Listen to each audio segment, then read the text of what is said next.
All right. Well, hopefully you found that interesting. I mean, the idea that the guy's strategy would be to say, I am going to steal it. I'm telling you that right now. But I will share the money with you. I promise. Trust me on the other side. Luckily, the other player decided to go ahead and cooperate so that when they both cooperated, they got the money. But interesting tactic on the game show. So hopefully that illustrates this stuff we've been talking about, right? With regard to cooperating and competing, right? So basically, what we're talking about here is social dilemmas, and so with social dilemmas, we're talking about situations where there's potentially a reward for the individual in the short term, but harm to everyone, including the individual, in the long term.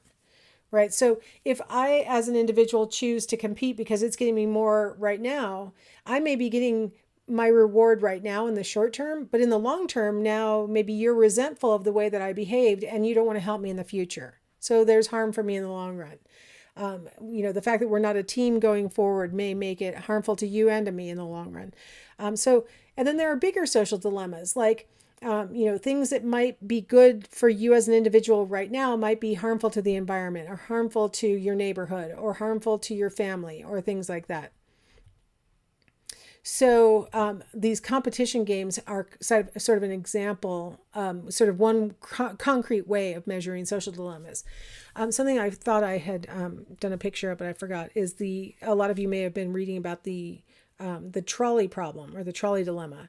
The premise in that, if you haven't seen the memes have been just going like way outlandish on what this social dilemma is. But the original setup for the trolley problem was that you've got a trolley that is loose and traveling down the tracks and nobody can control it.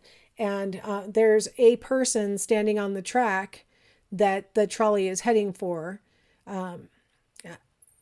There's three people standing on the track that the trolley is heading for. But you have the power to flip the switch that'll cause the trolley to go down a different track that would hit only one person. So should you just let the trolley continue on its path and hit those people?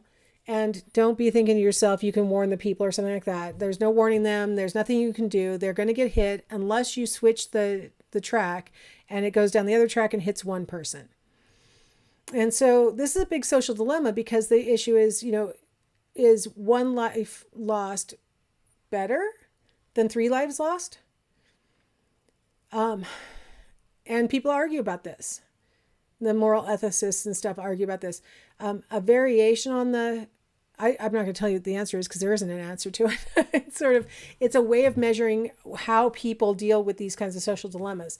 There's a different variation of it where the trolley's coming down the track. It's going to hit these people who are standing on the track. But there's a really big, heavy person standing on the bridge over the track. So if you were to push him off the bridge, he's big enough that he would stop the trolley and it would save the lives of the people who otherwise would get run over, but it would kill the guy that you pushed off the bridge. So would you do that? And fewer people are willing to push a person off the bridge to block the trolley than are willing to flip the switch to divert it onto the track with only one person. So you still have one life lost in both situations, but in the situation where you're pushing him off the bridge, you're much more active in literally killing the guy versus just switching the trolley so it goes down a different track. So some people think you shouldn't do anything because this is what fate has decreed. Other people say magical things like yell and they'll be able to hear you and they'll get off the track. But the problem is set up so yelling's not going to work. You're too far away, or I don't know, that for some reason they can't hear you.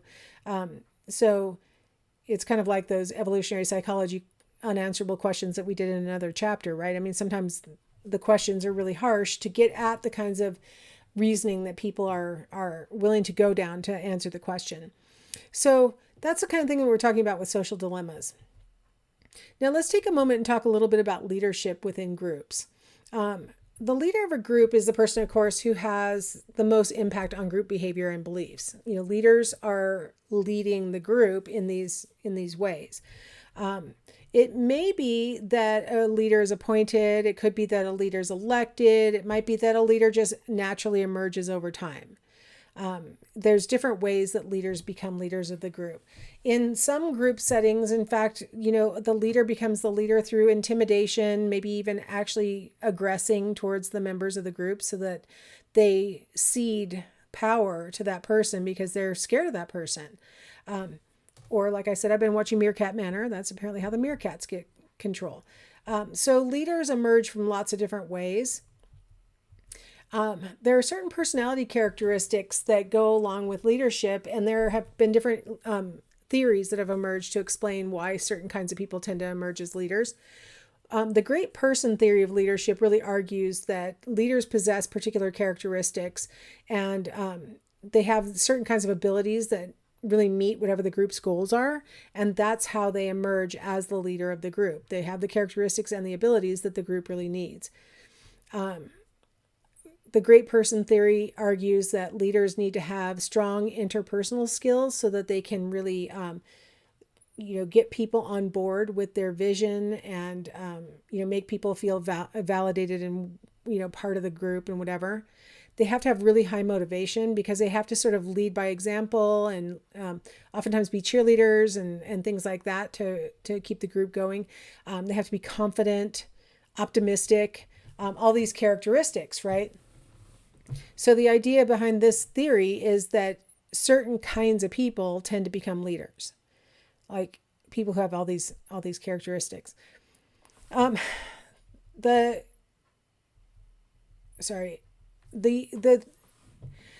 evidence for the great person theory of leadership is oftentimes, see, this president had that characteristic. See, this general had that characteristic. Those kinds of things. Rather than observing a group and trying to predict which of those group members will emerge as the leader. If it were true that these characteristics that are listed here are critical to leadership, we should be very easily able to predict who would emerge as a leader in a group. And it turns out that we aren't able to really accurately predict who's going to emerge as a leader. For some groups, certain personality characteristics seem to be desirable. In other groups, other personality characteristics seem to be desirable. So to say that there's just this certain set of characteristics is not supported by the data on studying groups and how their leaders emerge. So great person theory, not perfectly supported by the data, that's for sure.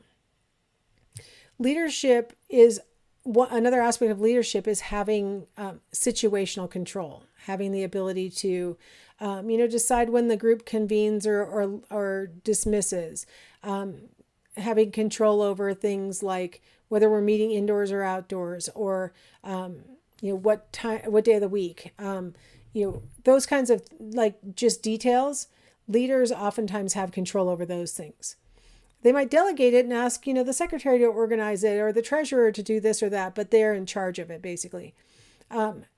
The type of leadership that emerges oftentimes is a function of the type of activity that's being engaged in. So the leader of a band might have different characteristics and qualities and things like that than the leader of a Fortune 500 company, right? So really what you're doing. So those kinds of activities that are task-oriented tend to do best with a leader who's efficient, directive, and knowledgeable. So you can imagine that, for a band leader, you might want somebody who knows something about music, ideally, is able to direct other people, like when it's, when we would like to harmonize or when we want to have a solo or these kinds of things. They tend to be efficient. They don't spend a lot of time sort of spinning their wheels. They're willing to make decisions. So for task-oriented leaders, for activities that are very task-oriented, and there's going to be like a finished product and an endpoint and things like that, those are the characteristics we look for in those leaders. If the task is much more socially oriented, right? If the activity is much more socially oriented, you need a leader who's more friendly and agreeable and concerned with feelings and are more socially oriented, right? So if you're in a group that's like, I don't know, the Lions Club or, something that's like if, for example, you belong to Soc Psy, the honor society in psychology. Oh, I might as well put in a plug for the organization that I'm the faculty member for. If you're going to be the leader of Soc Psy, this is a much more socially oriented group.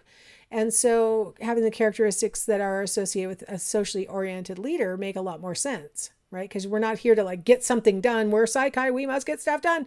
No, instead in Soc Psy, we're here to make connections and to, network and socialize and, things like that. And so a leader who is more focused on those things makes a lot more sense. So Fiedler's contingency model of leadership effectiveness says that the level of control in the situation is a continuum. So how much control the leader has can range from low control to high control. And task-oriented leaders are the most effective in those low control situations. Task-oriented, hold on, that both says the same thing. There we go. Okay, yeah.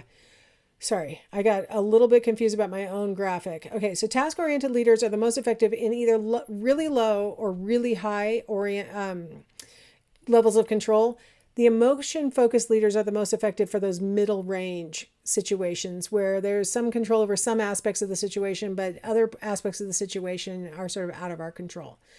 So the task-oriented leaders, it kind of looks like work best in the most extreme situations, and the emotion-focused or the socially oriented leaders do best in the middle.